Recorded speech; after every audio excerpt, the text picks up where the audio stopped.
Great to see you again. I'm Carmen Williams, Chief Evolution Officer of Evolve for Growth. In this quick video blog, I'm going to talk to you about the difference between evolutionary marketing and growth marketing. As you've heard me say in my other thought leadership, Science of Evolution, it's all about relationships, building relationships with other entities. Well, marketing is exactly the same. It's all about relationships. Customer relationship building and fostering loyalty. It's a long-term strategy where authenticity and engagement create advocacy and organically grow your customer lifetime values. Thinking about growth marketing, which is all the rage in the marketing world, we hear all about growth marketing, this, AI, that tool, this tool, that tool. The definition, growth marketing is a data-driven approach that focuses on acquiring and retaining customers. Growth marketing is the process of using data gained through marketing campaigns and experimentation to drive growth. It can help you anticipate change and plan your strategies to make constant improvements. Love it. We need that. In evolutionary marketing, we completely embrace data-driven decision-making and adaptability. So we need this. But evolutionary marketing goes beyond. So if you think about evolutionary roots, evolutionary marketing considers that a set of evolutionary social motives influence our behavior. These motives include things like making friends, gaining status, attracting a mate, keeping a mate, protecting ourselves from danger, and caring for others. That's just some. There's many motives.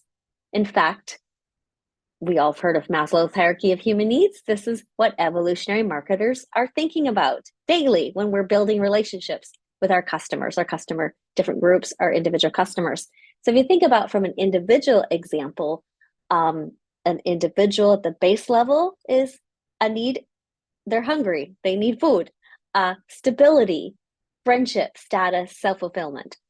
On a business perspective, organizational perspective, basic salary, pension plan, cordial relationships with your colleagues, your title, your achievement, etc. So kind of being able to understand the pyramid of needs and how it applies to individuals, groups within different settings.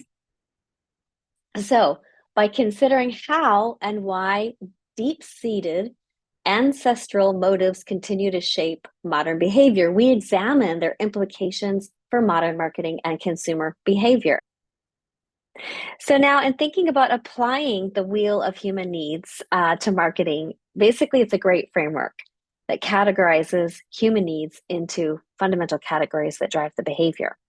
And so analyzing your target market, determining which needs are the most relevant to each segment of your target market, crafting messages that speak to those needs, using a language that evokes emotions and connects to those needs, potentially developing products, services, solutions that add value related to those needs, and then developing campaigns that create, again, those emotional connections. So very helpful for evolutionary marketing.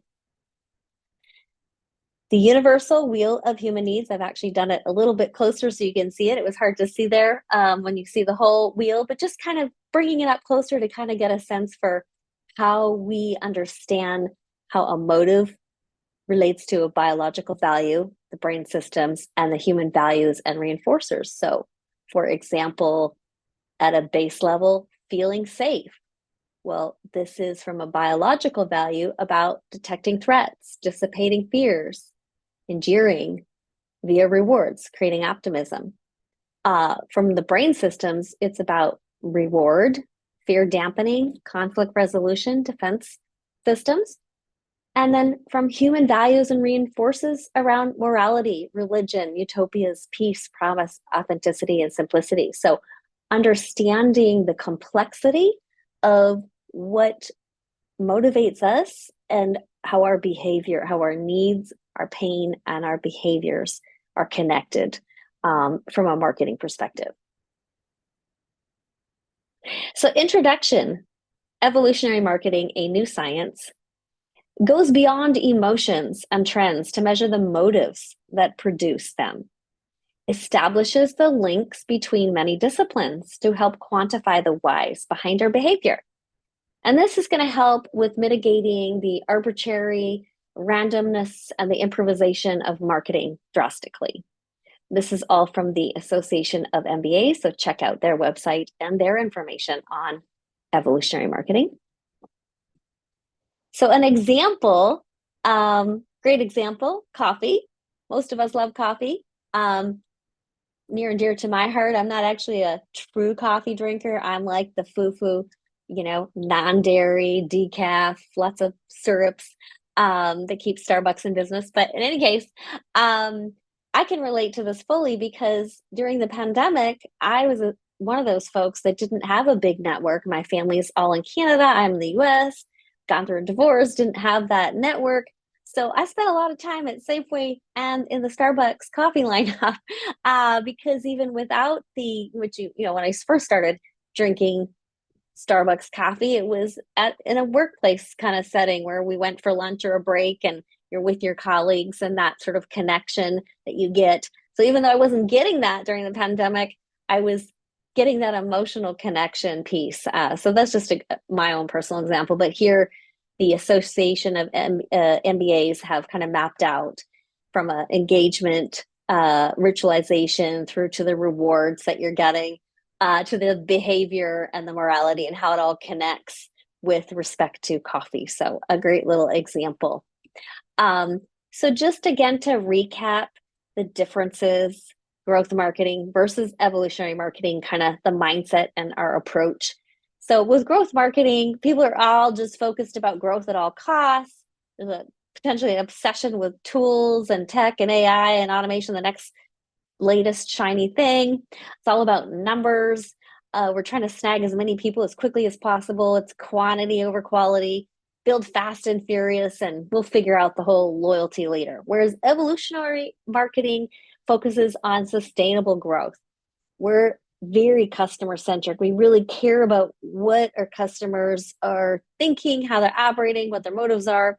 We prioritize relationships. It's all about getting to know our customers' passions, desires, needs, and motives, how it relates, how they operate, how to build the value and the complementation with those customers. It's all about quality, healthy, and reciprocal. And we start out with that idea of we want a loyal long-term relationship. So navigating the dynamic marketing landscape, marketing is always evolving. Signs of evolution, every living entity is an adaptive environment that is always in constant flux, growth, contraction, and marketing is the same. Our environments are highly competitive and ever-changing. Traditional marketing is out of date. Growth marketing is short-sighted. Evolutionary marketing is all about building long-term sustainability of relationships. So thank you so much for watching. I'm using this to kick off a new courses that I'm developing around evolutionary marketing. So take a look at my website, evolveforgrowth.com. You'll see a nice little feature there that's called evolutionary marketing. Click on that. That will give you the details. I look forward to seeing you soon. Take care.